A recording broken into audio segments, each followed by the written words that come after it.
Kwa wewe ambaye unataka kuwa na uzito mzuri na unataka kuwa na muonekano mzuri wa ngozi yako, nisikilize. Changamoto kubwa ya homoni ya cortisol inapoongezeka, mambo yafuatayo yanaweza yakatokea.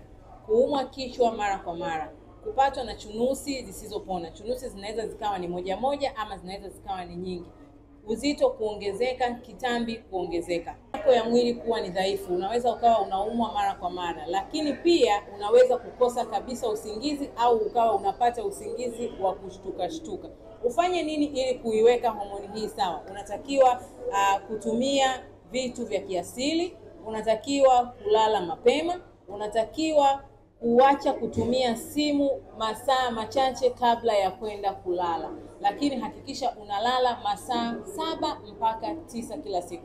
Endelea kufuatilia video za account hii, lakini usisahau kulike pamoja na kufollow.